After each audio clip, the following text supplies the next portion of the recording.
Hey, I'm Kym. Hi, I'm Jay. And this is Triple Cripples. You swiped right on the baby. Okay, let's not talk Yeah, about that.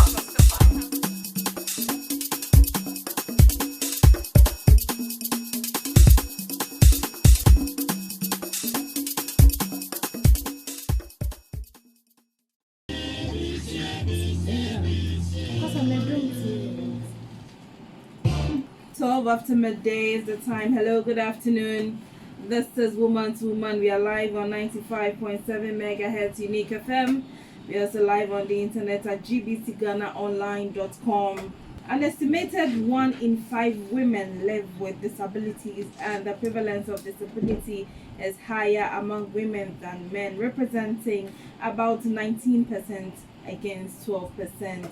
Yet women and girls with disabilities remain at the margins of decision making and work on gender equality, making them experience widespread and serious violations of their human rights and socially being excluded. But one group who have defied all odds to trumpet and increase the advocacy of women's rights, especially those with disabilities, is the duo called Triple Cripples, made up of Kym Oliver and Jumoke Abdullahi. Today we are privileged to host these two young, amazing ladies, resourceful, smart, and fun-loving. You should have seen them in the studio. I don't know, you can't see them. And we're going to spend some time with them this afternoon.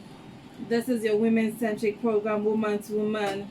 My name is Juliet Kwache. The program is produced by Costa Levi. So my guests already seated, Kym Oliver and Jumoke Abdullahi. Good afternoon, ladies. Good afternoon, Julia. Thank you so much for joining us. How are you? We are fantastic. There's well. AC in here, so we're good. Yes, we're living the rich life over here. Oh, okay, because you have AC in here. Yeah, so in our house we don't use AC. Yes, we just sweat. We just sweat. Okay, so maybe we should adopt you and then you live here. Yes, in the okay. studio. I mean, I can't live here. You guys don't have a toilet I can use, so we need to build an accessible toilet. Then I will live here. Yes. Oh, okay. We'll work on that and then we'll have you live here. All right. So tell us, who is Jumoke? Jumoke, tell us who you are. Right. Okay. So Jumoke Abdullahi is a Nigerian. Shall I give them She's the Yoruba. hot fire? They have like 7 names. Come on. Okay, so give us all of that. Okay, so my name is Jumoke Ajoke Omonibonji Abdullahi. So I am a Yoruba woman from Nigeria. So I was born in Nigeria and I unfortunately contracted polio. But I moved to London when I was 5 years old, and this is actually my first time being in an African country for a longer period of time than just a holiday, just visiting. So, yeah. Okay. So I have, I mentioned that I have polio, yeah. So what else would you like to know about Olajumoke? So what does Jumoke do? Jumoke is one half of the fantastic duo that is Triple Cripples, and she's also a travel blogger. More traveler than blogger. To be, Kym is laughing. But I love traveling. Earlier this year, where was I? I was in Thailand and Vietnam. So I do solo travel and I try to write about what it is to travel as a disabled black woman traveling by herself. Yes. Okay, and Kym, what do you do? No, tell us about yourself first. So my name is Kym. I wish I had names in between. Oliver. So I am the other half of Triple Cripples, and I have lived in London, I think, my entire life. I've spent some time in Ghana in my infancy, and I was here about 10 years ago without a disability, as I was telling Levi earlier. I have multiple sclerosis, which is a neurological condition which affects the brain, spinal cord, and nerve lining. And affects loads of different things in the body, which is essentially most times an invisible disability.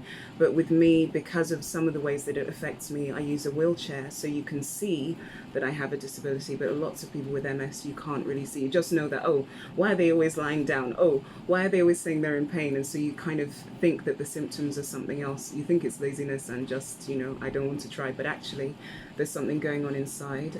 In terms of what I do, obviously, I said one half of Triple Cripples. We blog, we vlog, we do lectures, we come on radio, we go on TV, and we're going to go on TV. People book us for TV.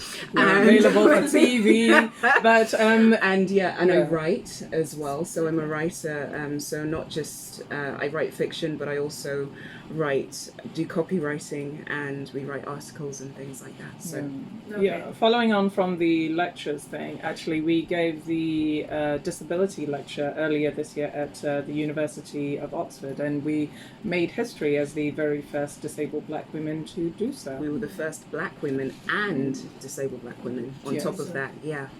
So that was Afi's walked into the building. Afi Antonio, another amazing disability advocate here in Ghana. And that's quite wonderful. The fact that we're even here is due to being able to kind of connect with other people who understand why Triple Cripples exists in the first place, and the need for disabled voices to be at the forefront of media, and for us to be able to create lasting change through us being visible. So thank you, Afi. I think almost everybody knows Afi in Ghana. She's doing amazing things. The things she's doing through the power of social media will amaze you. So, Triple Cripple, how did you come by the name?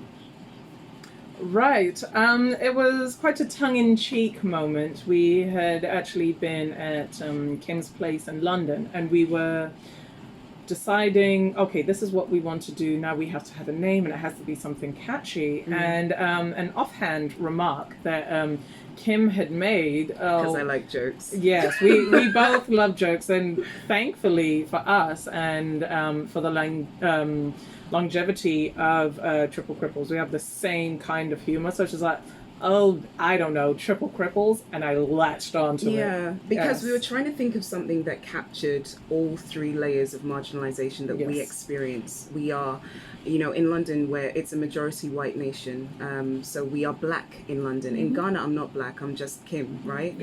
But in England, like, I'm black. I'm also a woman, and I'm also disabled. So we experience racism, sexism from being a woman, and ableism because we're disabled. People discriminate against people with disabilities as well. So we wanted a name that captured all of that, but we didn't want to call it Black Disabled Women because that's not catchy. It's not catchy. And also people, because of the apathy that people have towards disability, if we did name it that, people wouldn't really be interested because in their minds it has nothing to do with me. It's uncomfortable to think about disability, to look at it, and especially as black people within our community, black people tend to act like disability is like a cur, and they kind of don't want to deal with it, or they hide it, or they see it as it's stigma. There's stigma associated with it, so they'd rather not associate. So we wanted something that was catchy, light, fun, but also kind of challenging, because cripple is a slur in England, at least. Calling someone a cripple is akin to calling them a bad word. So we were like, well, we are the people that people would consider to be crippled, but in all of these different ways, being a woman and being black in this place, it is something that is crippling socially, economically, in all of these ways. So, that's how the name came about. Okay, so, but why did you both decide to move to the UK? I was born in the UK. And my parents decided to move to the UK. So where I was born in Nigeria, and it was the usual economic migration. It's like, okay, we're going to go to the UK for a better life. And especially for them, having a disabled daughter, the needs that I had and the requirements that I would have would not be easily or cheaply received in Nigeria. So it's like we need somewhere where she would be able to not just survive but actually live and flourish and thrive. So we moved to London and get the kind of medical care that she required for her condition. I think that's important. Jay stalked me on social media. You know these This is social a media lie. babes. She This stalked is a me lie. and This is a entered the DMs. Okay, I will tell you the truth. Tell us. Because she likes to add Maggie to every time we have to tell the story. So basically, we have a mutual friend of ours, a wonderful Sudanese baby, Asia, and I'd seen Kym actually on her Instagram videos. And I was like, oh, okay, this woman seems cool. And so I'd watched a few of her videos, and then I checked her out. I was like, wow, she's really interesting. And unbeknownst to both of us, what would now be Triple Cripples was something both of us had wanted to create, but for us, it wasn't something that we wanted to do individually. Yeah. Because of such an undertaking that we want to create with Triple Cripples, it's not enough to just have one person trying to do it, because it's something so big and so important that you would need at the very least 2 people. Yeah. So I reached out to her in the DMs, as the kids like to say. She slid into the DMs. I let's slid say. on in. I slid. And I said, hey, you know, I've checked you out a little bit. This is going to sound random out of the blue, but I'd really love to connect with you because there's this idea that I've had for a very long time, a very, very long time. So for me, I wasn't born with polio, but I've essentially had polio for practically all of my life. And it's something that I've wanted to do, but just didn't bite the bullet. I was like, this is the time. If I don't do it now, I'm not going to do it. And Kym was definitely somebody that I wanted to do it with, because even through the short videos that were available on her Instagram, I felt a certain kinship that I wasn't really able to explain. So I was like, no, I've got to reach out to her and just start talking. She calls it stalking, I call it kismet. You know when you see in your Instagram notifications someone has liked almost every single video, that's what it was like. So I was like, who is this strange person just liking all these videos? But at the time I was new to Instagram. I'd only been there for a few months, and I was creating videos that I thought would help someone who might find themselves in my position. So I wasn't born with a disability. And I found myself at 25 all of a sudden disabled, like in the peak of my youth. And there was no one around me who had a disability. There was no one I could go to ask any questions about it. Even your friendships, your family relationships, everything changes, and there's no manual for that. And so I started creating videos so that if anyone ever found themselves in a position like me as a young black woman with a disease that no one can see, having to deal with doctors, having to deal with social issues, having to deal with culture, so that if they were in that position and they had no one else, at least they would have me, and they'd have something to reference. They'd have someone who believed them. They'd have someone who could tell them what to expect. They'd have someone who could explain the symptoms, but also more than them, so that the people around them would have a point of reference. Because when you have a condition, it's so difficult to explain to the people around you how you're feeling, because they don't know, because they're not going through it. They don't get it. And so for me, that was important. But I did want to do something like Triple Cripples, because I felt like I didn't see any black disabled women in public view. I couldn't think or reference anyone that, you know, was an example of what was possible, regardless of whether you had a disability or not. I couldn't see that, other than maybe a few Paralympians. But globally, that in terms of seeing, okay, I'm 25, at the time I was 25, I'm an older woman now, but we will not be disclosed. we will not disclose. But at the time I was 25, I was young, I was someone who was involved in arts and PR and all of those things. Was it still possible for me to be someone and do something and have something? But also we have to remember, I was living in England, and there is a certain privilege that comes with that environment, despite the fact that there are disadvantages to being disabled. The infrastructure is such that you have more access to things. And so TC was important to us, not just because we needed to do something in England, but because we recognized that globally, in a global setting where black people are the majority, most of us who have disabilities, people with disabilities make up, what, a third of the world or something? 20%. 20% or so, a fourth or fifth. But, you know, in a global setting, we needed people who were like us and who looked like us to have a point of reference, and also to have some encouragement, and also someone they could identify with. Jumoke just said that when she saw me, she was able to identify with someone, and it's the same way when I met her, I was able to find someone, they finally get it. Someone understands, you know, someone gets culturally what's going on. Because yes, we're born in England, but my house is very much Ghanaian and Montserratian. So I'm half Ghanaian, half Montseratian. Montserrat's in the Caribbean, and Jumoke is very much Nigerian. She's Yoruba. Yes, also the core. So there are certain cultural nuances in terms of stigma that only people from that background would understand.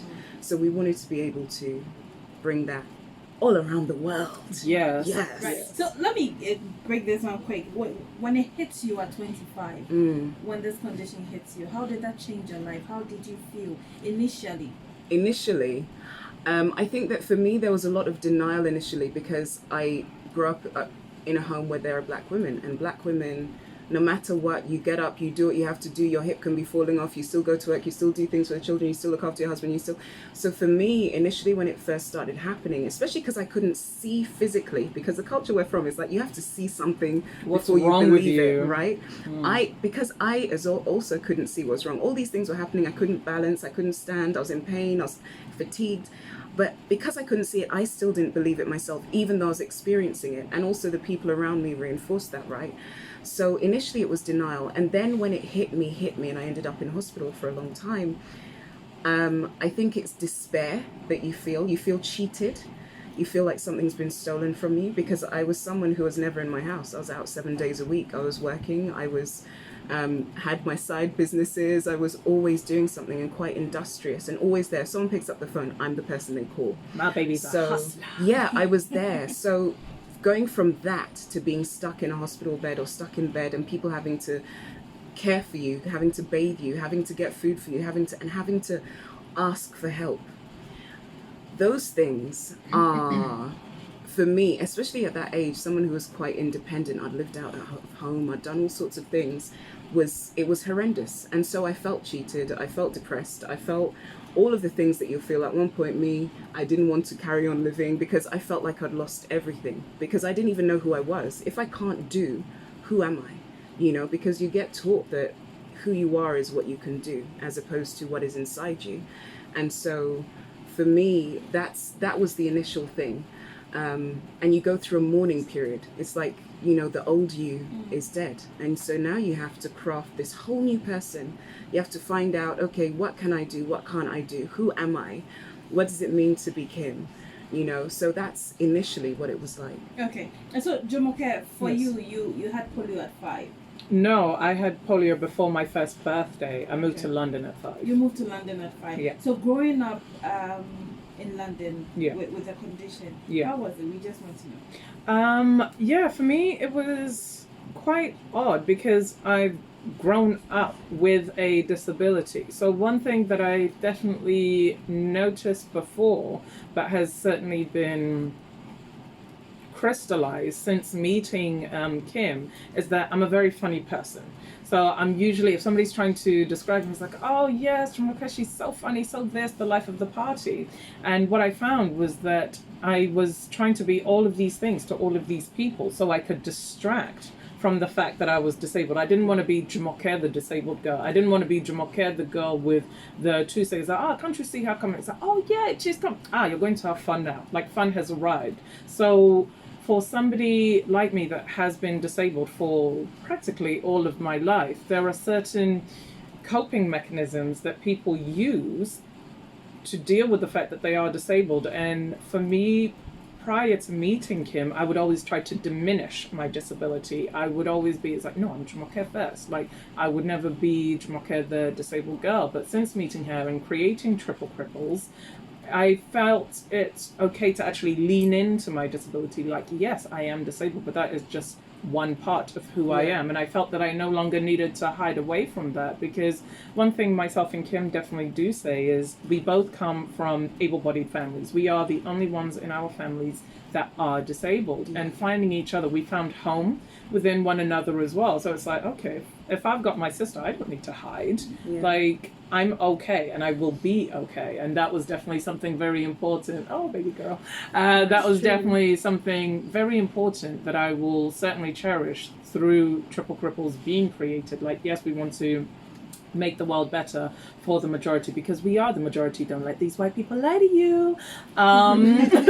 It's true. But it's true. So for how long have you been doing this? very short, actually. It's like It's coming up to 2 years gonna next be 2 year. years next year. Yeah. So whenever people meet us, they're like, "Oh, you must have known each other since you were little." No, but it feels like we were always supposed to meet. It's just the time that wasn't able to catch My up with initial us. impression was that you ladies were twins. This is what people everybody say. says. That's so interesting. Yes. Because we look nothing alike. No. I'm like 6'1" and she's like 5'2". Yeah. Please don't expose me. Thank you. It's just something about you that Yeah. made me think that you I guys think, were twins. and I think there's something to be said for that. I think we have similar energies in terms of loving energies and very selfless people, I think. And I say people because I see Jumoke as quite selfless. Yes, she's the life of the party. Yes, she's the number one Yoruba Niger baby girl. Yes, all of that. She's baby last, you know. But at the same time, she is someone who cares deeply and loves deeply and feels that it's important that everyone is okay, not just her. And I have the same thing. And I think when you meet people who have a similar energy to you and have the similar love for not just themselves, but for the people around them, for the world, for Black people especially, we both intensely love Black people. I think in this side of the world, because Black people are the majority, you don't necessarily get to feel and understand what it is like to be Black in a place where you are not the majority, and what those people actually think of us, what those people actually treat us like. And so being in that environment has given us more of a love for our people than what we would have had we not, and more of an understanding of what we need to do to be able to, where we are, bring our people to where we are. And not to say, oh, we're directing or leading traffic, no, but just to say, to give what we can, to give back, to enable everyone else to kind of reach where they need to reach, and also to stop these people oppressing them. That's it. Right. stop So stepping on specifically, necks. what are some of the things that you are involved in? Over here or No. in London? Like, what Generally. are some of the things that generally Triple Cripple is involved in? So we make videos, as we said, we have YouTube videos where we talk about the different things that we encounter. So whether it is social issues, dating, whether it is education, whether it is medical things like encountering doctors, dealing with medical institutions when you have a condition, whether it's family and religion. So we create content so that people have a point of reference, but also to educate people a little bit on what the experience is like for disabled Black women with different conditions, because we have different conditions that affect us in different ways. We also do lectures and training. So we give training to businesses and kind of in terms of accessibility, making their buildings accessible, training to staff to help them to understand disability, because there are disabled people who work. It's not just, you know, there are different disabilities, right? And they will allow you a different type of access to be able to do different types of jobs. And so within that environment, it's important that your colleagues, that your boss, that your CEO, that the people around you understand what that is. But also From top to bottom. There you go. And also for them to know how to treat patrons who enter the building and what adjustments they can make to make sure that everyone has access. Because if you make sure that in a society in general, if you make sure that the people who are the most vulnerable are catered for, then everyone gets sorted out. If I make sure that all the buildings have ramps, it doesn't matter what happens to anyone, some will always be able to get in. If I break my leg, I'll be able to get in. If I use a wheelchair, I'll be able to get in. If one day I'm old and I need a stick, I'll be able to get in. If I've got a baby in a pram, I'll be able to get in. So making sure the most vulnerable people are catered for is important. So we do training, we do lectures, we lecture at universities on different topics, whether it is to do with disability and education, whether it's to do with intersectional feminism, whether it's to do with whatever. And we also provide consultation services as well. So we do a lot of things because we want to make it very clear that disability cuts across everything and everyone. Yeah.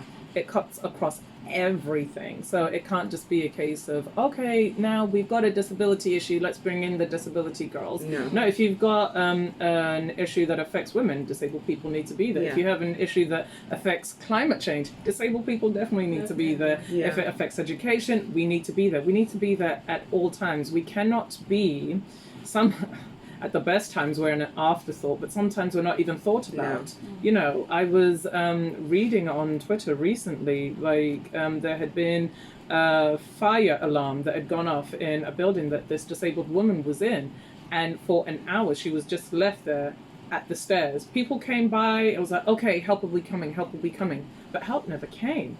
So we need to be there, baked into the very core of everything that happens. Yeah. And access doesn't just mean that I can get into this building. No. Access means that when you see me, you see a person. Yes. That's Which very, is very why, important. which is why training is important. We also write articles Yes. on different topics for different publications as well. Something Jumoke said in terms of access, I think sometimes when we're thinking of access, and this is something we discussed with Afi the other day as well, we're thinking, okay, yeah, let's, as Jumoke said, let's make the building accessible. But access isn't just the building being accessible. It's, can I use the equipment? It's, do I have the finance to even get to the building? It's, am I welcome when I get there? It's, okay, what kind of facilities are available for me when I enter? Because I can come in here to Uniiq FM, but I can't use a bathroom because there's not an accessible toilet.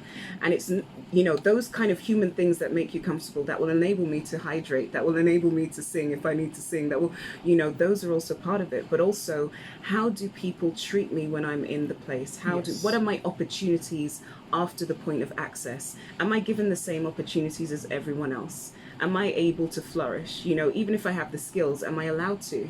We edit our own videos. We do all the color grading. We do all the audio. We do all of that kind of stuff because we have the skills to do that. We also have the equipment, and most people would say, okay, yeah, I want to hire someone to do video editing. They don't think of disabled people. No.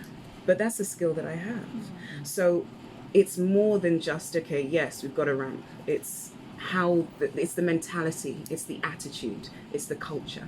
Yeah. 21 more minutes, it will be one. We'll be saying goodbye to you and crossing over to National Studios to bring you the major news at 1. I'm spending time with Triple Cripple.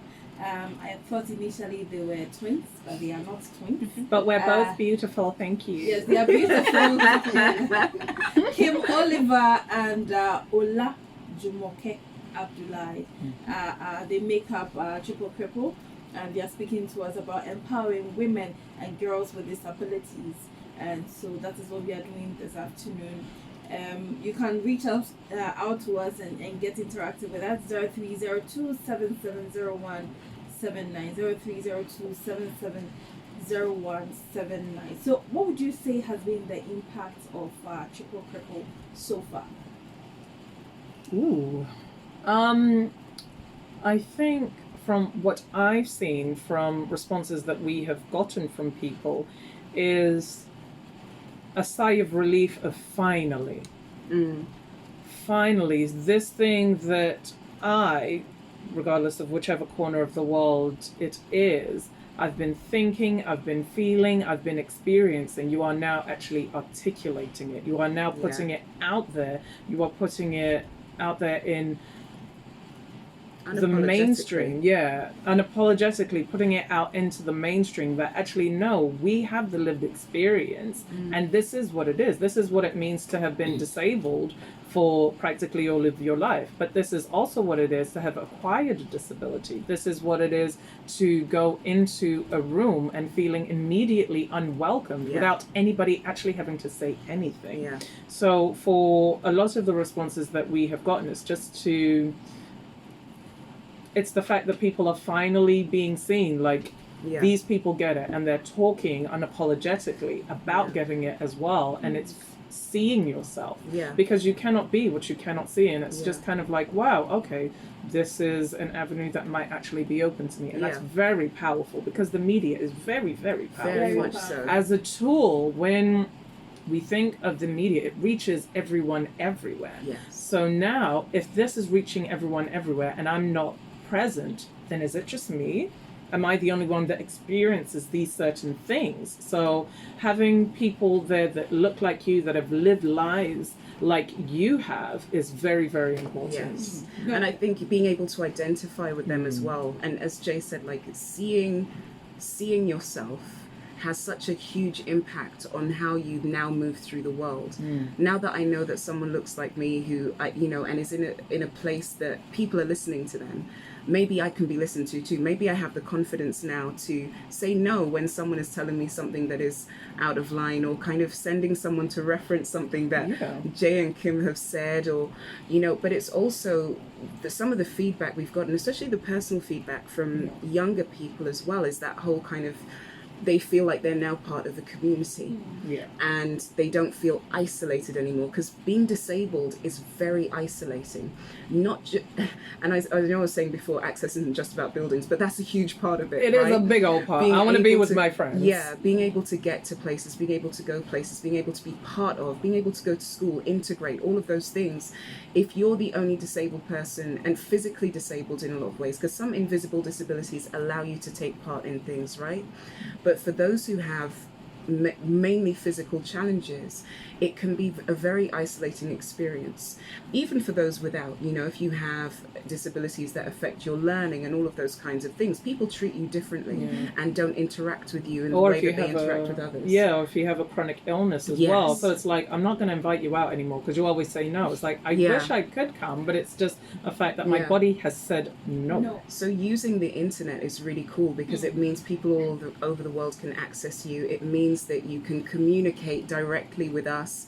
It means that you can then not feel alone and isolated where you are, and understand that the people who are dealing with you have empathy and understanding of your situation. There's nothing worse than saying to someone, as someone with a chronic illness, I can say to you, there's nothing worse than me saying to someone I'm fatigued and them telling me to go to sleep, because sleep does not actually help fatigue, and it's not the same as feeling tired. And so even those little things, if you're every day of your life, it's just you one who goes through them, having someone who's like, no, I get it, on a public forum, openly, and who says to other people, you know, you're not supposed, that's what you've said is nonsense, that's not how it works, on a public forum, openly and boldly, it provides a sense of comfort, and also an empowerment, you know, for you in your personal walk, in your personal life, because Kym and Jay aren't there everywhere, but you can reference Kym and Jay. You can say, you know what, actually, well, Kym said this in her video about dating, so I don't need to take this from this guy. Do you know what I mean? So I think that's the main thing, that interpersonal kind of personal empowerment that people have gotten. All right. So when you were telling me about how you came about the name Triple Cripple, you mentioned that you faced challenges being black, being women, and being having disabled. having the disability. How were you able to overcome, especially the racial discrimination and also living with disability? Racism exists and it hasn't gone anywhere, so there's nothing to overcome in that sense. Unless white supremacy is dismantled, racism will still be there. So that's not something that you overcome, but it's deal with it? Something that you deal with, right? So we deal with it daily where we live. So it's something that you have to recognize, but it's not one of those things that you can close your eyes and pretend isn't there. You have to confront it. And so how we deal with racism as black people is by calling it out. If you don't call it out, it will continue to exist loudly and boldly and affect your life in all the ways that it shouldn't. And so we call it out. We're not afraid to call it out, and we're not afraid to call it out in powerful places. What happens is that people think, okay, you know what, when we get around white people, let's make everything nice for them so that they're comfortable. They're not trying to make you comfortable. They're not trying to make the world around you palatable, which is why you're experiencing racism. So for us, it's like, okay, no, a direct challenge. When we're in those spaces, we tell them the things that they're doing. We call out the things that they're doing structurally and interpersonally that are damaging, not just for us, but for our communities. In terms of sexism, patriarchy exists. Oh, yes. So misogyny exists. So those are things that, again, you have to challenge if it's safe for you to do so. Because as we know, femicide, the rates are high, you know, and especially in this part of the world, 63% of women go through domestic violence, right? And so you have to, where we're saying challenge things, you know, it's easy for me to say from where I'm sitting, I haven't got someone who's abusing me in this moment in time. So I can say, yeah, challenge it. When they tell you to do this, do that. But at the same time, where you do have the opportunity to, especially we call up our male friends and get them to challenge other men in terms of... Because men listen to men. Yes. Challenge them for some of their attitudes and their ideas that are actually damaging to women. You know, a lot of men will say, oh no, but I love my mother. They I love my always love sister. their mother. But loving your mother and sister, there's that enough. And what is it that you're doing to help this person that you love? Are you facilitating your mother's rest time? Are you helping her with the things that need helping with? So it's challenging it in those ways. But And also telling them, like, you loving your mother does not make me safe. yes, And that's just a fact. that's factual. You know, you loving your mother didn't stop you putting your hand around my throat. Yeah. And I think it's just recognizing that these things exist. So I think part of the dealing with these things as they affect your life is recognizing them and calling them out. It's important because if you stay silent, they just get worse and become they can dominate your life and your existence. And I think for Jay and I, asserting ourselves as human beings, Jumoke, sorry, Yes. she's gone through a brand name change, so I have to get used to it. Yes, Jumoke. Mama Africa, and the earrings tell it too. The I artist let the formerly known first J as. slide. I let the second J slide. The third one, I was like, hold on. She's like, hold on, who are you? Who are you? Listen, so one of the things that we have done is kind of try and define ourselves for ourselves. Yes, we have conditions. Yes, Jumoke has polio. Yes, I have multiple sclerosis. Yes, I use a wheelchair. But I'm not going to sit and allow you to talk to someone behind me when I'm talking to you. Yes. I will call you out because I'm Kym. I'm some 6-foot goddess. You can't just ignore me. Yes, you can't do that. So for me, it's kind of, I think for us, it's just asserting the things that we're good at and kind of boosting each other up, telling each other how wonderful we are, and not being afraid of that, and not being afraid to tell other people how wonderful we are, because just because you don't see me as a human because I'm sitting in a wheelchair or you see Jay's caliper doesn't mean that we are not human. We are. Doesn't mean that we don't have skills. It doesn't mean that we don't have intelligence. It doesn't mean that we don't have capabilities. And it's the onus is on you to recognize it. It's not on me to prove it. And so the minute we stopped trying to prove that we are valid and just started walking in our grace. Yes. As soon as we started doing that, things started to change. That's how I met Jumoke. I stopped trying to apologize for, being different and for having a condition and for inconveniencing people because, oh my gosh, you're going to have to help me, and feeling like it's something that I could help. You can't help having a disability. It is what it is. It's just another way of existing in the world. It's a part of life. Do you know what I mean? So embracing yourself. And it's difficult, especially if you don't have people around you who even recognize you or see you. I see the way, we've been in Ghana for a few weeks now, and I've been to Ghana before, and I know some of the ways in which people are treated and seen when they have disabilities. Often they're not seen. Yes. They're not seen as valid members of society. They're seen as, why don't you do something? Why don't you help yourself instead of begging? Are there facilities? Is there a culture or a community that provides a system that allows them to do the work that you say that you want them to do? Is there provision made that allows them to access the things that they need to access that will prevent them from being on the street? If there were that, then they wouldn't have to be there. So it's also people's attitudes. They can want to do as many things as they want to do, but if they don't have provisions, if they don't have a way to do them, then what are we really saying? What are we asking of people if we're not giving them room to be the things we're telling them to be? So then what can authorities and stakeholders do to better the lives of people? Persons who have The big physical question. challenges. Come on, Juliet. First of all, give me the money, I will distribute it. That's the first thing. That's number one. What? Okay. Oh, that's a big question. It is a big question because Yes. it's more than just because the problem is it's the whole system that needs an overhaul, right? Because often when you ask these questions, you're looking at something cosmetic. Oh, let's build a building where they can all go to. No, because we are living in a place where some of the roads aren't even built. We're living in a place where people don't always have access to healthcare. We're living in a place where there aren't emergency services on hand like that. So it's not just about building access. It's about making sure that the entire system is working for everyone.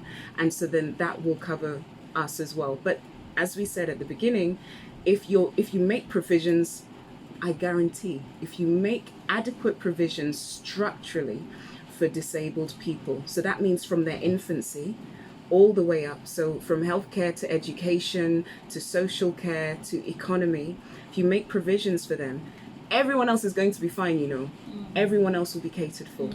And something that we had mentioned earlier and is very important for stakeholders and government to be very aware of is if you want to know what needs to be done, what needs to be changed, ask the people that are currently being affected. Right. Yeah. We need to talk to people, and it's not necessarily as like, okay, let's ask the Triple Cripples what needs to be changed in Ghana. We can give you some ideas of what we think might need to be changed, but we don't actually live here. Yeah. We can talk about disability and what it's like to live with a disability in the general sense, but you need to start asking the people that live in the countries that live disabled lives in those countries, okay, what is currently difficult for you and how can we now fix that? Yes. Okay, let me just bring this one in. When you were talking about how you met and the videos you do and all of that, you mentioned that if Jumoke mentioned something about being disabled and being in a relationship, then it would give other who had someone what to do. There are some women who will take just anything and everything because they're in a relationship with somebody and they think that the person is really doing them a favor. Yeah. Being with them. Have you experienced that and how did you deal with it?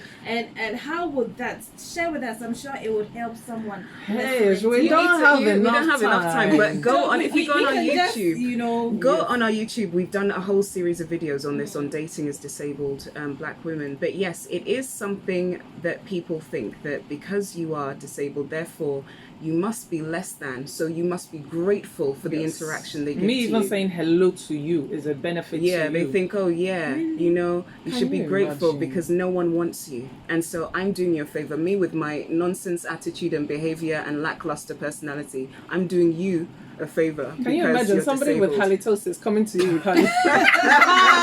My ancestors did not suffer for halitosis Harry to come and move mad. Sometimes it's not their fault, so it's dehydration. Anyway, so those we do encounter those things, but I guess the way in which you have to, it's difficult, right? Because as we said, people don't exist as islands. They exist in a society, they exist in a culture. As a disabled person, if you're one of the only disabled people in your environment and you live in a culture that tells you you're less than, then you're going to believe that you're less than when someone interacts with you. No matter how terribly they're treating you. There's nothing else countering that. You're going to believe that because no one's telling you, actually, no, you don't need to be grateful for someone doing the bare minimum. If they're treating you badly, listen, okay, this is my advice, okay? If this one is unsolicited advice by me, I'm giving it. Yes, Auntie Kym. It's not by force that you have to be in a relationship. It's not by force. If someone isn't treating you in a way that makes you feel loved, cared for, protected, cherished, and like the most amazing person on the planet, you don't need to be with them. Full stop. The end, period. Okay. So there you go. All right. So why are you in Ghana this time? Why are you in Ghana? Why are we in Ghana? Yes. Auntie Kym, I believe this is because she's our Ghanaian part. Hey, why are we in Ghana? Well, we're in Ghana because we wanted to bring Triple Cripples here because we know the impact that it's had. Because we have had people from Ghana contact us and say, we're so glad you're here.